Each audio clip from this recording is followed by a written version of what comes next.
Le serpent qui parle. Bonsoir les enfants. Avez-vous déjà entendu un serpent parler? Oui, je sais qu'on ne peut pas entendre un serpent parler. Je sais que vous ne l'avez pas entendu, mais certaines personnes les entendaient. Il y avait des grands tzadikim qui savaient entendre la conversation des serpents et comprendre leur langue. Tel était Rabbi Meir Baal HaNes, sur lequel tourne notre histoire fascinante. Un beau matin, contrairement à son habitude, Rabbi Meir quitta la synagogue tôt après la prière du matin. Un sentiment intérieur le poussait à partir rapidement. Il sentait que ce n'était pas pour rien qu'il avait dû sortir plus tôt que d'habitude. Certainement, cela venait du ciel, pensa-t-il dans son cœur. Il n'avait pas encore fait quelques pas qu'il avait vu deux serpents s'approcher de lui. Rabbi Meir n'avait pas peur d'eux. Il savait que ce n'est pas le serpent qui donne la mort, mais que c'est plutôt le péché. Et puisqu'il savait qu'il n'avait pas fauté, il ne les craignait pas. Soudain, les bruits des paroles des serpents dans la brousse parvinrent à ses oreilles pures. « Où allez-vous » demanda un serpent à l'autre. Le second serpent répondit « Hachem Yitbarach m'a envoyé pour faire mourir Yehuda, sa femme et tous ses enfants, parce qu'il n'a jamais donné la charité aux pauvres avec son propre argent. » Rabbi Meir Baal HaNes entendit cela. Maintenant, il comprenait pourquoi il était sorti plus tôt de la synagogue. Alors, il hâta ses pas vers la maison de Yehuda. « Je dois l'aider à faire la mitzvah de Tzedaka afin d'éliminer le mauvais décret, » se dit Rabbi Meir. Sur le chemin de la maison de Yehuda passait un grand ruisseau. Quand Rabbi Meir arriva devant le ruisseau et voulut le traverser, il vit le serpent venimeux envoyé pour tuer Yehuda et sa famille. Le serpent était aussi en route vers la maison de Yehuda, et lui aussi voulait traverser le ruisseau. Immédiatement, Rabbi Meir lui décréta qu'il ne traverserait pas le ruisseau sans sa permission. Le serpent s'est arrêté alors et a accepté le décret de Rabbi Meir, et donc n'a pas traversé le ruisseau. Vous devez être surpris, chers enfants. Pourquoi le serpent a-t-il écouté Rabbi Meir? Après tout, Hachem lui a ordonné de tuer Yehuda et sa famille. Alors, nos sages nous ont déjà expliqué, le tzaddik décrète et Hachem réalise. En d'autres termes, un tzaddik a un tel pouvoir qu'il peut par sa sainteté abolir une ordonnance sévère qui a déjà été décrétée dans le ciel. Pendant ce temps, Rabbi Meir se dépêcha d'arriver à la maison de Yehuda. Avant d'arriver à la maison, il se couvrit le visage d'un foulard pour qu'il ne le reconnaisse pas et frappa à la porte de la maison de Yehuda. Yehuda jeta un coup d'œil par la fenêtre. Voyons l'homme dont le visage était couvert d'un foulard, il dit à sa famille « Ah, je crois que c'est un voleur qui vient voler des choses dans notre maison. Il ne faut absolument pas lui ouvrir. » Rabbi Meir entendit ce qu'il disait et décida de se cacher dans une mangeoire. Quand il vit que la famille de Yehuda était assise autour de la table pour dîner tranquillement, Rabbi Meir entra dans la maison et s'assit avec eux.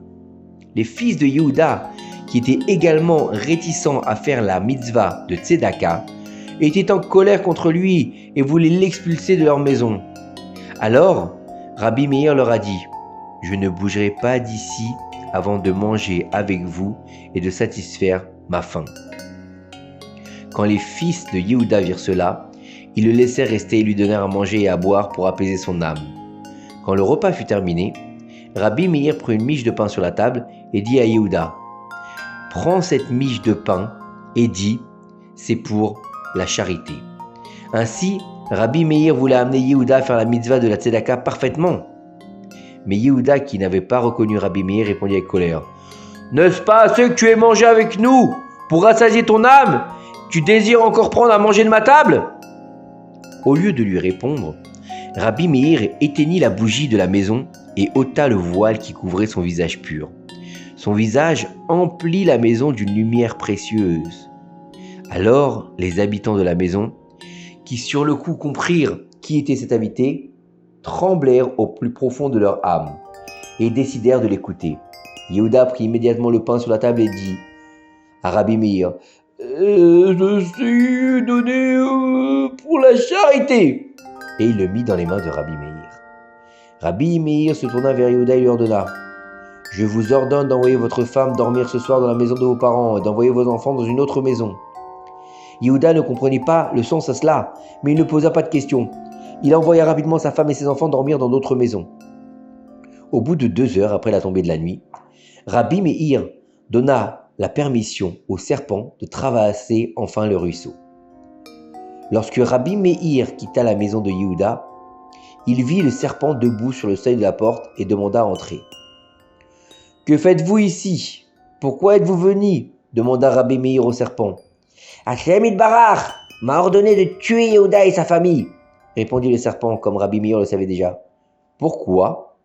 insista Rabbi Meir. « Parce qu'il n'a jamais pratiqué la tzedaka, » répondit le serpent. Rabbi Meir lui dit: « Mais aujourd'hui, il m'a nourri, il m'a abreuvé et m'a même donné quelque chose pour le chemin. Comment osez-vous dire qu'il n'a jamais fait la charité?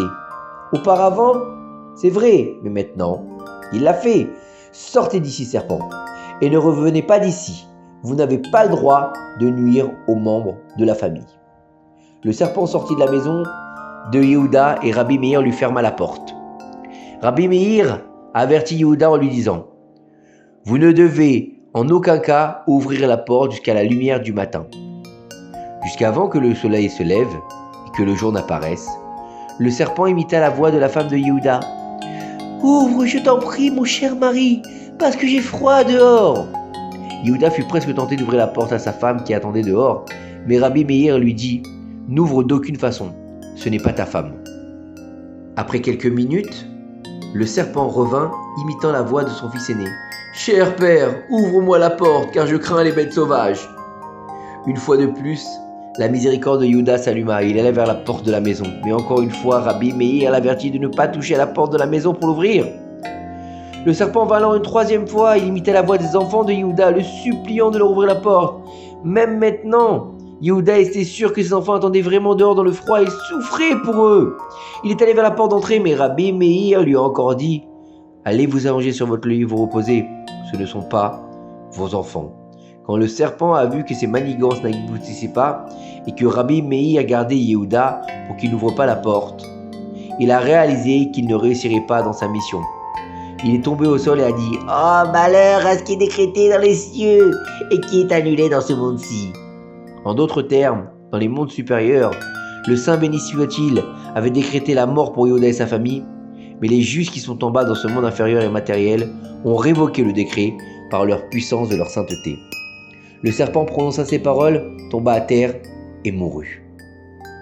Le jour se leva et la femme et les enfants de Yehuda revinrent. Yehuda leur demanda: « Êtes-vous venus ici cette nuit et m'avez-vous demandé de vous ouvrir la porte de la maison ?»« Non, » répondirent les gens de sa maison, d'un air perplexe. « Nous ne sommes pas revenus du tout de toute la nuit, nous n'avons pas demandé de nous ouvrir la porte. » Rabbi Meir appela Yehuda qui était confus et lui dit: « Viens avec moi, je vais te montrer qu'est-ce qui t'a appelé la nuit. » Ils sortirent et Rabbi Meir montra du doigt le grand serpent qui était mort à l'entrée de la maison.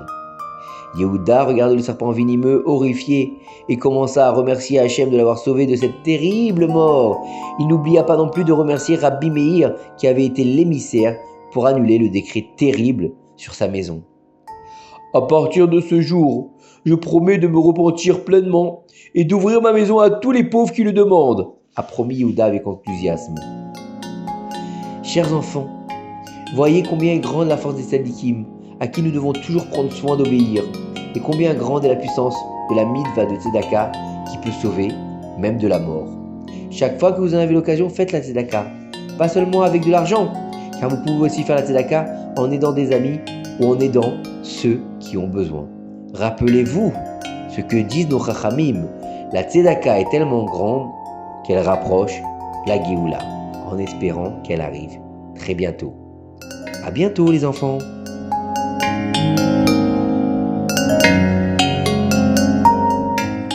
Maintenant, chers enfants, il est temps de faire Shema Israël tous ensemble.